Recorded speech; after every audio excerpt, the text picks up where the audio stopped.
Welcome to the Homeschool Together podcast.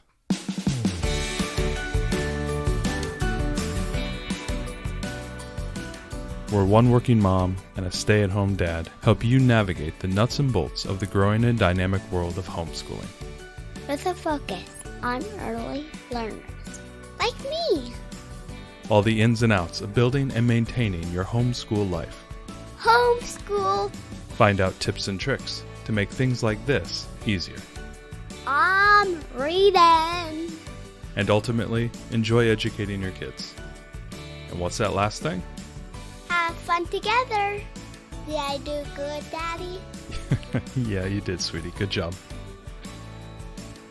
Hello and welcome to Homeschool Together. Thanks so much for joining us. We're going to be completing our third in our series of scheduling routines. We started initially with the day, and then we went on to the week. And this episode today, we're going to be talking about the yearly scheduling and how you can organize routines and schedule your entire year and different methods that people are using.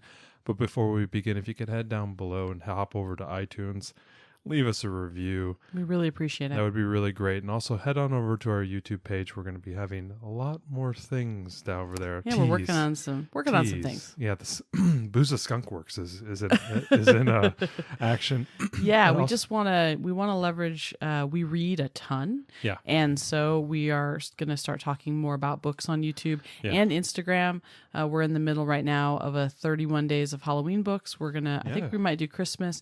We're going to be starting to talk more about what we're reading. It's one of those things that we do so much of and we don't really think about it, and we love getting book recommendations, and so we figure you all will like getting book recommendations too. So well, and also on our YouTube channel we do the every few weeks. If you're not following us on YouTube, if you're not following us on Instagram, do that as well. But if you're not following us on YouTube, we're doing our every 2 weeks or so, we're doing an episode, kind of a live vlog on our journey around the world, where we've combined the Build Your Library and Torchlight K curriculums, where they go around the world. And Ariel's we've done some episodes on that, and she pieced the two together like Legos and built this really wonderful program that we've been doing. And we've done North America, South America, and we're cruising through Europe right now. Yeah, we are. And even if you're not planning on doing those two curriculum, if you just want to do like a unit study on Germany or something like that, check out the channel, because we're talking about our favorite books and movies and recipes and things for that country. So I think it's applicable even if you're just going to do a one-off unit study. Absolutely, absolutely. So today we're going to be talking about scheduling for the year. How do you think about that? What are the different methods? Right, we're not locked in. We don't have to, unless there's some sort of state requirement, we don't have to do a specific schedule.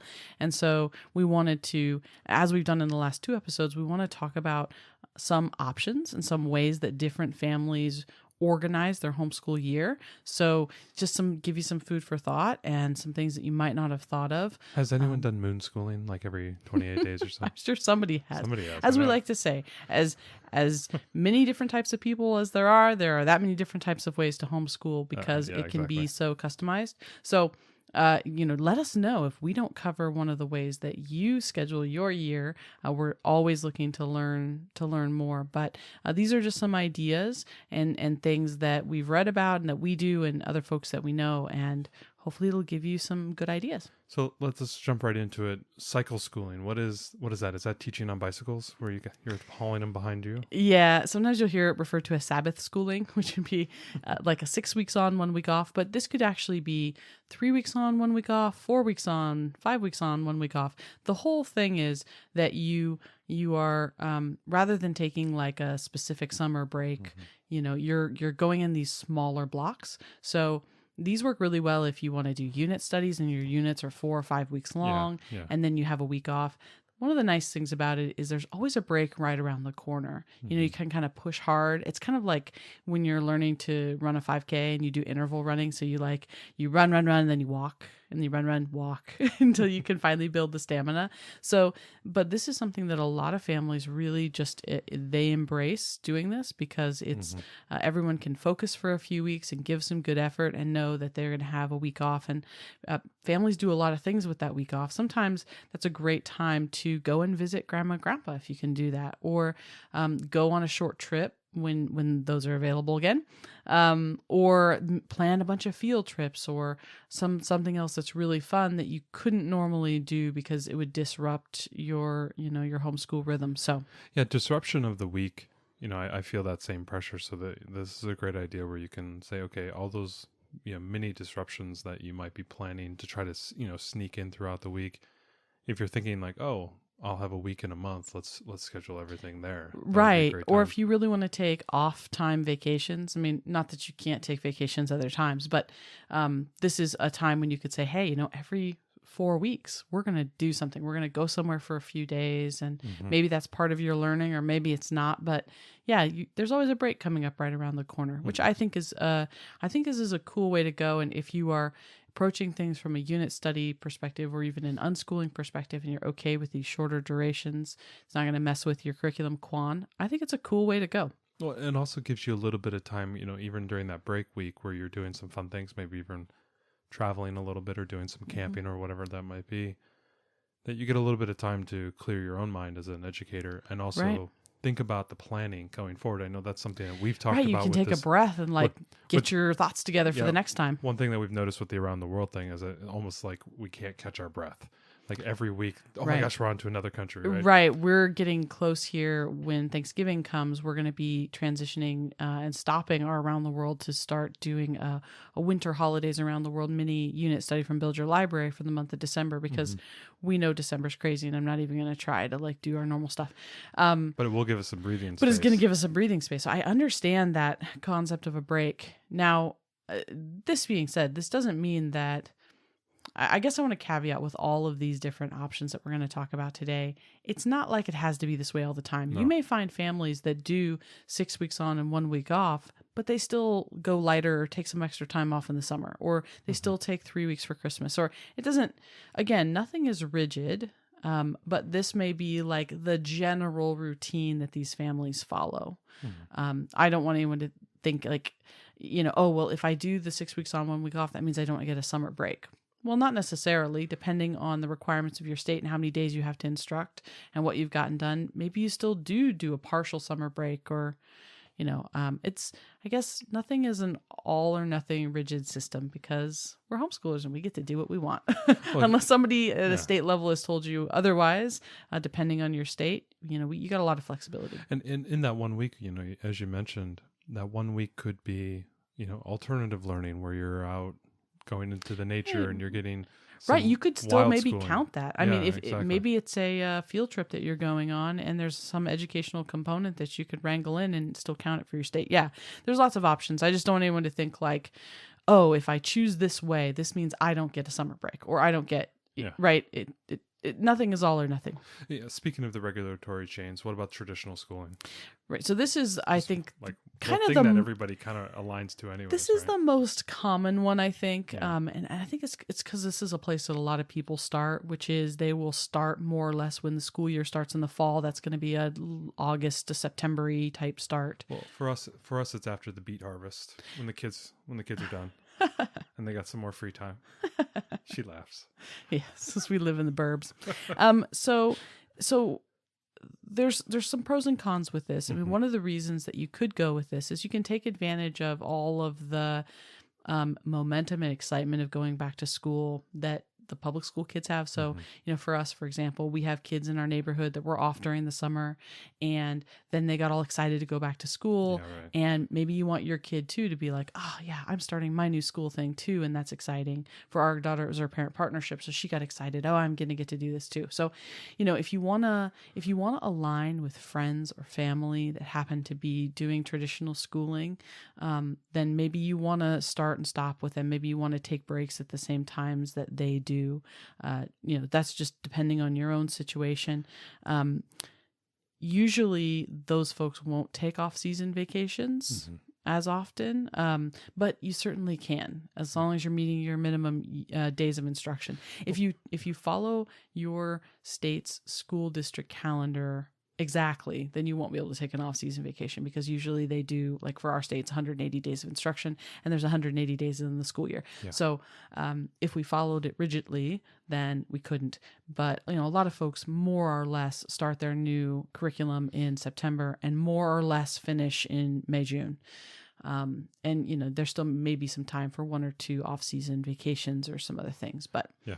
just know that if you hold rigidly to it, that's one advantage of homeschooling that you won't get to do. Well, and for some people who are in regulatory frameworks that might require a little bit more oversight, or a little bit more of like a documentation or an end of the year report, or a yearly plan on what you're educating, working towards the traditional schedule can be helpful in that matter. Absolutely.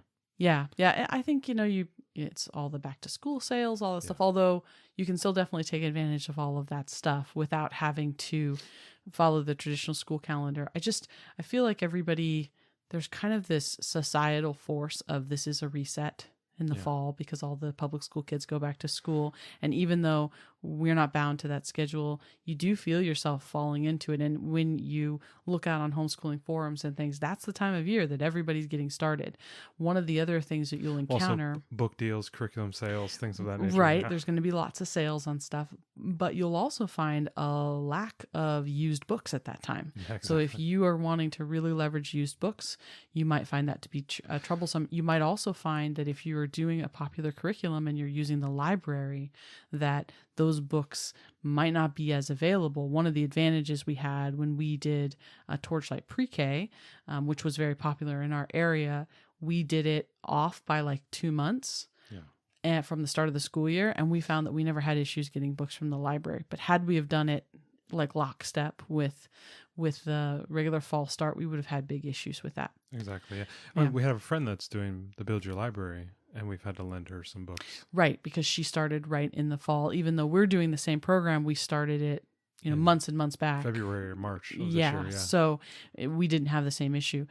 Something else that you could also encounter is that some curriculums that have science or nature-based components may be aligned with the traditional year. So you'll either have to do them out of order. So that's what we did. We did Blossom and Root Early Years Volume 2. There's some nature-based stuff in there. We had to change some weeks around because it was like some of it was assessing snowflakes and stuff, and it was like, April. And so it just wasn't appropriate. So we had to change some things around. Like this year we're doing Blossom and Root K Nature, and it does go with the seasons. And so we're starting it right now because, it'll more or less align with the seasons. But that's the other thing too. Even though that aligns with the seasons, we're going to start it here in mid-October instead of early September. And that's okay. A lot of the curriculums have a little bit of grace. You don't necessarily need to start them right on September 1st to be mostly in the ballpark. Mm-hmm. They're usually not super rigid, but you'll find some of them will have like holiday themed things that come up, and it's meant to align with the traditional school year. So just be aware if you're not going to run on the traditional calendar, check through your curriculum and make sure you don't need to switch anything. Another popular method, maybe kind of in some respects, kind of blending maybe the first one and the second one. You can kind of go all year round. And it's something that we do. We don't really, while we do work within the traditional schedule because we are part of the parent partnership now, we've said a lot of times that we go all year round. We kind of gear it down slightly in the summer. Right. There's different definitions of all year round. And so if you're going to do all year round schooling, you could do year round with no specific summer break. Yeah. And just like us, we didn't have a specific time when we said this is summer. We did go ahead and lighten our summer a little bit, which a lot of people do. They won't do quite as much curriculum in the summer as they, because other kids are off school. The weather is nice. You want to go to the lake and do different fun summertime activities. Some folks go year round, but then the summer they do something completely different. This is a time when they will do unit studies or unschooling. Or experiment on exactly. new things. Yeah. Experiment with new curriculum offerings. If you're not sure what curriculum to choose for the fall, summer could be a great time to download the first week sample of several curriculums you can get on their the creators' websites, and do a week of it and see what you think. Right? It can be a time to play. If you go year round, that's kind of the thing is one thing that I like about year-round schooling is that it doesn't, I guess I don't feel the stress. Like every week we have to keep on pace because I know that we have more time than is allotted. Most curriculums are going to be 34 to 36 weeks long. You know, and we're going to we typically school about 46 weeks or so of the year, I would say, because we do take off for holidays and stuff. So, you know, we're somewhere in there. And so I always feel like, gosh, there's buffer. We have buffer time. Yeah, we have plenty of buffer time. And, you know, especially if we're actually, you know, slightly ahead for her age group. I mean, we're finishing our kinder curriculums now, and she's essentially starting kindergarten. So not only do we have that yearly buffer, we've been working a little bit ahead of pace. Well, we've been working at our child's pace. And which is turning out to be more of like she's like midway kindergarten, first grade. And so again, that has built in even more buffer for us to have fun. And kind of the funny thing is our around the world journey won't end until the start of her first grade year. So we'll actually be doing this for a long time. Yeah, we made the decision to extend it a bit. I think one of the things too about year round is it takes you out of the confines of like, I have to start this curriculum in September and I have to finish it in June, right? For us, we go at the right pace for our kid. And then when she's ready to move on, we just pick up the next one and move on. We're just finishing All About Reading level 1, All About Reading level 2, sitting on the shelf right here. I bought it. We're ready to go. When she's ready, when you're ready, we'll just move on. Neither do we feel the pressure to complete something in a year. And conversely, we don't feel like if she got through it faster than expected, like, oh, well, we're just going to wait. We only have 3 or 4 weeks left and we're just going to wait. We'll pick it back up again in the fall. We don't. No, we just pick up the next thing and just keep going. Right. We just keep rolling with it at whatever her level is. We avoid having like a summer slump issue because we do continue to learn through the summer, and it helps. We don't have like a fall. Everybody's got to get back into it. That period of time that I always remember as a public schooler growing up, where it was really hard to get back into your routine in the fall because you had been just like watching TV all summer. And so, or that was just me. No, that was me too. Yeah. You know, we just had been lounging and doing nada the entire summer. And now we have to get up. And while our kids have had to start getting up a little bit earlier because we do go to the parent partnership now, and our little one goes to preschool a couple of days a week. Really, as far as learning, we haven't had to like get back into the groove. We never left the groove. We've always done morning basket. We are continuing to do morning basket. It makes it kind of nice because we don't have any pushback from our kids because it's not like, I don't want to do that now. Well, it's, you know, in some respects, and I've told you this a lot of times, it's a fish and water thing, right? Or it's like, you know, how's the water today? Is like, what's water? You know, for her, it's just a normal day, right? She doesn't know anything different. Yeah, we joke about we're coming close to should we get rid of the crib? Should we get a toddler bed? I'm like, well, if she doesn't know the toddler bed exists, she'll stay in the crib until she's 12. She won't be able to get out. If she doesn't know she can't get out. I love that you think that. Well, we're like 2 or 3 months away from needing to get rid of that. I know. But if the kid doesn't know it's possible, they don't know it's possible. I mean, at some point, they'll realize that probably that their public school friends are not doing school in the summer. But, you know, we're doing such a unique thing already that they kind of already feel like, well, I don't know, they're not doing my thing. We do our thing. You know, I can already see that difference. But you know, even in the summer, even in this respect, when we go all year round, it's not a lot of time. Like I do my morning basket. The kids aren't, you know, knocking on the door at 9:30 in the morning. So it's like I can get my morning basket done. I can read a few books, and then her sister has to take a nap. If somebody knocks on the door and says, "Hey, we'll be out by 3:00," I'll send her out. Right. It's not even that big of a deal. It doesn't take that much away from her. Well, right. And I think that's one of the things I really like about it too, because we have that extra time. Yeah. That if there's a fun day, if grandma wants to take them to the zoo on a day, I don't lose sleep over it. We just go, oh, we're not homeschooling that day. Now, and I know a lot of folks, you know, would not lose sleep over it, but some would think like, well, but that's one of my days. I don't have that many days. And for us, year round just really gives us this freedom to feel like, yeah, we can, hey, if there's a good deal on some plane tickets, when that's a thing again, God willing, we're going to just take advantage of it and go in the middle of the school year, and we're not going to care. Our parent partnership doesn't have those kind of rules about absences. So it's fine. We can be gone. So we can take advantage of taking a break whenever we want it. Exactly. And that be that a day or a few days or a week or 2 weeks, because we know we have that extra time. I mean, eventually your slack will run out. You can't just do that for the whole year. So at some point all your extra buffer will be gone, but Yeah, you can't abuse it. Exactly. Otherwise, Doogie Howser is just a normal guy, and so what? right? If Doogie Howser's slacked most of the time, he would just be a kid who graduated high school. Right? I don't know. No, that was a swing and a miss there. Yeah, I think it's a swing and a miss. The other option that people can take outside of traditional or this block schedule or year round is following a co-op or some parent partnership. And maybe how is that different than the traditional school year?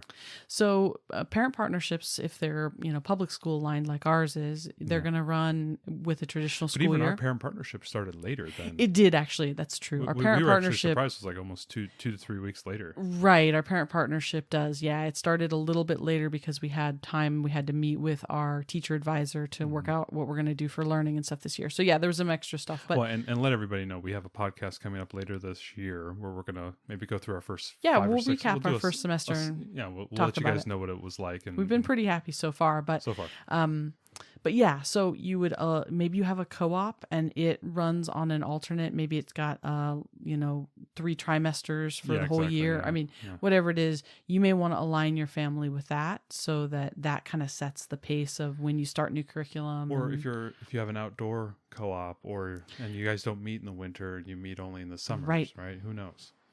Moving out from co-ops, if you don't have that kind of structured tether like we do kind of to that public school system, our co-op, our parent partnership is a public school in its technical sense. Right. It doesn't look or feel like a public school. There's too many parents on campus, first of all. There's a kid walking around in a giant dragon costume to class. It's a very different. It's going to be a fun podcast to talk about. Yeah, first week of school was the dragon kid. We'll talk. We'll have some laughs about that one. Yeah, it's it's an alternative school. It's so talking a little bit more abstract. There are some families that have extracurriculars that they are very important. Like, for example, you may sail the Caribbean on your 40-foot yacht, and I wink and nod to my friend. You may spend your summers in the Caribbean on a sailboat, right? Or you could be van schooling, or you could be doing. You're a camping family or a backpacking family, right? Or you're a skiing family. You ski, and so one of these extracurriculars, maybe this sets your schedule. So let's say that, like that same family, they love to ski. So maybe you set up your whole schedule so that the whole month of January is completely off, because you're going to ski your hearts out. But even more so, like if you have as a corollary to that, if you have an athlete in the family. Right. Like if you have a kid who's 10 years old and he is a really good snowboarder, or if you have a daughter who is, going the distance with gymnastics, or you have a young kid who's a basketball or AAU, soccer or anything, and you've got to travel and you've got to do those things. Your AAU year may be, okay, well, we got to go from September to February. That's our big year. So we have to really focus on what we're doing here. So you have to adapt your whole homeschooling around it. Right. And, I kind of feel like there's 2 parts to a yearly schedule, right? There's the everything, and then there's the minimum. So, you may say, well, okay, let's say you have a 3-month season of some intense sport that you have to travel a lot for with your kid. And maybe those 3 months are the times when you don't do the everything, but you do the minimum. Maybe you still do a little math, you still do a bit of reading, morning just so you don't nature, lose your momentum on that stuff. So, and that's the other thing. When you're looking at these schedules, it doesn't have to be just on or off. It could just be, hey, this is when we're going to go full, and this is when we're going to go just to the bare minimum, because we're really busy with these other things that are very important to our family. This is one of the other great advantages of homeschool. If you've got a kid who's an actor in a local theater and has started doing commercial stuff, we've met some We've kid met a kid lot actors, of kids who are kid actors who are and they're really, homeschooled, right? yes. And there's times when they're in a show, and that's intensive. Well, no, they might be in 2 shows. Like one kid that we met was in 2 shows. Right. That's a time when they could say, hey, we're going to drop down and do the minimum. And that's the way we're going to schedule our year. So if you're a family that has an extracurricular that you love, consider scheduling yourself around that, because, otherwise you might be setting yourself up for failure. If you want to be skiing 4 or 5 days out of the week for a whole month, that's not the time to try to cram in all your regular lessons too. And we need to let people know we have a ski resort 45 minutes from our house. Like That's why that's one of the reasons go. why we bring that up. Not because hey, let's go live up in Park City for the week. Summer, no, we have a in ski our resort chalet. not too far Yeah, from I mean us. it's a 45-minute drive. There's a lot of people here who ski all the time. Right. There's a lot of people that sail here because Yes, we're in the exactly. Seattle area, and that's Sailing's, very yeah. popular as well. So, but if there's something that is really intensive that is a stressful time for your family because there's a lot going on, schedule your year around it. Or to flip it around, we're talking about the kids, but what about the parents? What if a dad is deployed and he's coming home Right. for leave for 3 months? Maybe you want to dial back your homeschooling during that time period. So you can just enjoy time. Or you have a parent who is, going to go off onto the oil rig, and they'll be back in 6 months. Mm-hmm. Those type of things, you can also gear your education around the availability of parents. Right. I mean, and that can go either 2 ways. You could either down regulate during that time period, or you can upregulate during that time period, because you'll have 2 parents where you can Right. share duties, and maybe you could have 3 months Right. of really intensive education, and then you can ease back on it when maybe you're a mother or a father and you've got to take care of 2 or 3 or 4 kids, and the husband or the wife isn't around. Right. Okay, great. I don't have to do as much here, because when they were off, we worked really, really hard for like 3 or 4 months, and then we eased up. Right. Yeah, we had Those are some the family risks. friends Yeah. whose husband he would be Deployed gone for on like NOAA, 4 to yeah. 5 weeks. It was before he was in NOAA. He'd be Yeah. gone for 4 or 5 weeks, and then he would be like home for 2 weeks, and then he would be gone. And they homeschooled, and they planned their schedule around getting all the stuff done so that when he was home, they could truly all be off together. Exactly, So I guess just don't limit yourself. Any and all of these are possibilities with whatever works best with your family, but try to find what will work with your rhythm, because otherwise, you could end up like fighting against time, right? If you don't take those weeks off when dad or mom is home after they've been traveling, then you're fighting with your kids trying to get them to do stuff, and they're just wanting to spend time with their parent, right? So, Yeah, right. set yourself up for success. Absolutely. Next thing is calendar schooling. So taking that same idea of kind of shifting your mentality around based on the circumstances, how can people do that with respect to the calendar?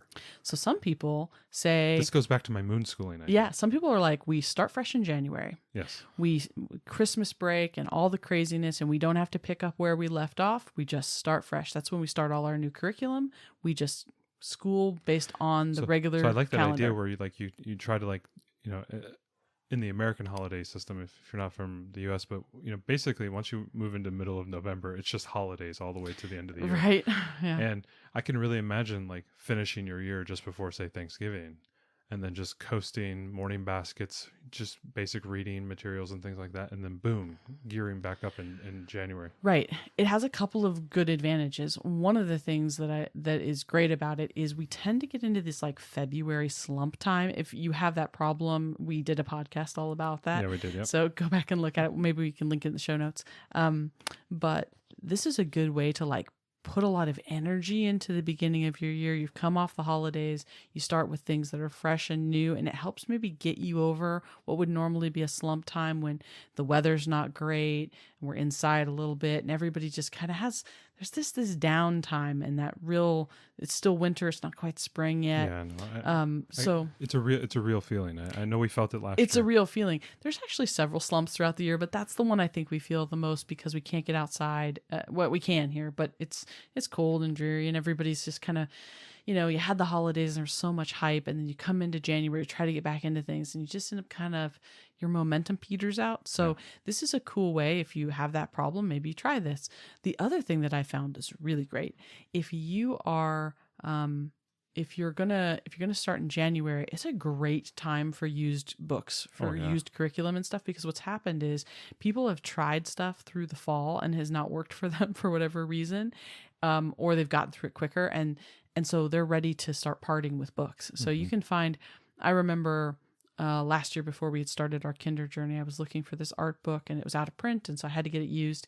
And I mean, I couldn't find one at all before the start of the year. And then I looked in January this last year, and there was like a flood of them because everybody's taken their books to Goodwill. People have also gotten lots of books and things for Christmas, and so they cull some of their shelves and they get rid of old books.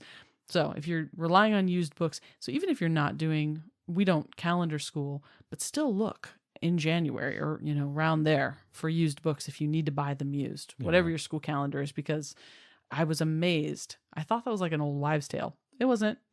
There really are a lot of great used books in January. So those were a bunch of ideas to have it, but what about with respect to the regulatory environment? We always have to keep that in the back of our minds. What are we required to do? Some states have less, some states have more. How do they keep that in the front of their mind when they're trying to decide which method works best for them? It's very important to understand what the regulations are in your state. So whatever requirements you have, if you have 180 days of instruction or however many hours equals however many days, or whatever the requirement is. And what I like to do is just map it out. Now, it doesn't mean that we might not take extra breaks or things, but just kind of have an idea of, this is what I think my year is going to be, and this is where I think my breaks are going to be, and just double check that you're within it and know how much margin you have if you decide to take extra time off. And like we said, oftentimes if you take time off, you can still leverage something that you did while you were off for homeschooling. So, I mean, don't be too stressed about it, but just know before you plan, especially if you're going to take some big breaks, that you want to make sure that you're not going to get to the end of the year and come up short. You also want to make sure that different states clock where your year starts and ends at different points. So, make sure that whatever you're doing is going to align with your state. We would hate for you to get to the end of your year and have a problem. So, well, yeah, especially if you're choosing something that's a little atypical, like, calendar schooling where you're starting in January, you want to just make sure that if you have to do a plan, that your plan takes into account what you're finishing from the previous year and what you're starting. Yeah, like year. When does your state audit? Are they saying, oh, we want you to have done 180 days of instruction between August 1st and June 1st? Is that where they're measuring, or is it within a calendar year? Or, it just depends what your state does, but be aware of it before you plan what you're going to do for the year so that you don't come up short. So we had a bunch of ideas: cycle schooling, traditional schooling, year round, following your co-op or your parent partnership, whatever you choose to do. If your family has extracurriculars, or if you have kind of life situations with respect to employment, to consider maybe doing a method around that, calendar schooling, and then, also keeping in mind your state requirements. We've covered a lot of topics here. This is the third episode in our scheduling routine series, the day, the week, and this is now the year. Hopefully these gave you some really good ideas.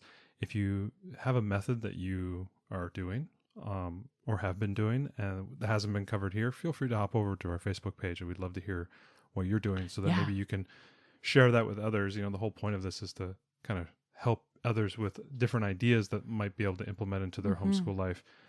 For us, we kind of piece and nibble on a bunch of these. Well, yeah, as you notice, it's no hard and fast rule, right? Exactly. And so, and like with everything, we're navigating a path through, an ice field, that's unique to us. And, you have to pick and choose what things work.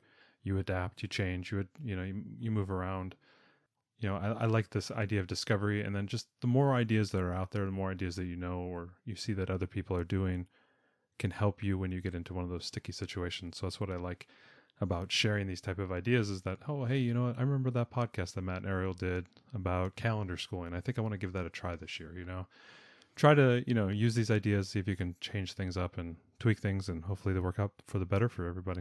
It's nice. I like that we're not, in our state at least, and in many states, you're not locked into doing one specific thing. Yeah. Like we've talked about, you could say like, yeah, I really love year-round schooling, but I also really love to ski, so I'm going to do 2 weeks in January off, but I'll do the rest year round. And I like that idea about starting new curriculum, but I don't want to start my whole new curriculum. I'm just going to do a new history curriculum starting in January, so I can take advantage of some of that, traditional or a calendar schooling. Yeah, right. And, the rest of my stuff I'm going to run with a traditional calendar. In the summer, I'm going to do things a little lighter. Like, you could say, I like some of all of this. Yeah, exactly. Right. And I'm going to do cycles where I'm going to do 4 weeks on my main curriculum. And then I'm just going to do a week of a unit study. Maybe it's not a break, but it's just a different week. Exactly. Yeah. Be really creative. You could really say, like, I have it all. Yes, you can. And you could really do that. I want it all. Whoa, whoa.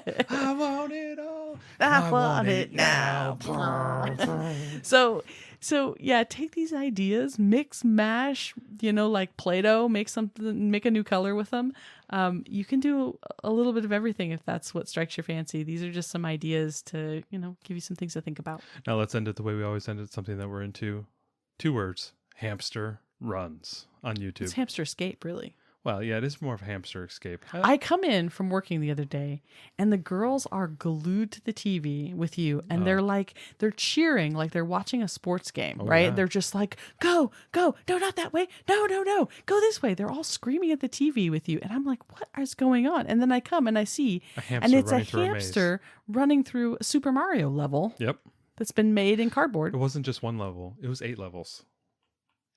Okay. I don't get this. You're going to have to explain this because I don't get this. I don't get it either, but 250 million views on these videos, I think, says opposite. But anyway, Ariel, we're in the wrong game. We need to be doing homeschool mazes or homeschool escapes where we have our children in learning mazes and we have cameras over them. This could... You as the objective viewer of the insane video that we were watching, describe it to the people. So somebody has put way too many hours into making... Guesstimate the cardboard budget alone. I mean, I have no idea. Hundreds of dollars per episode. Well, or just like a month of Amazon. Yeah. So they've taken a lot of cardboard and they have made different levels with different like puzzles that the hamster needs to solve. Like, it's got to zigzag through here and it's got to push this thing. It's got to climb up and under things. So on the surface level, you think, this sounds kind of stupid, and why are we talking about it on a homeschool podcast? And I thought the same thing. I was like, why are you wasting their time doing this? And then I realized that there's definitely an educational component to this in the construction of these elaborate mazes. And our daughter is already thinking about all the things she could make out of cardboard. She's always wanting to make things. She's always wanting to make new doll houses and rocket ships and just other things. This is like a master class in how to do stuff in cardboard.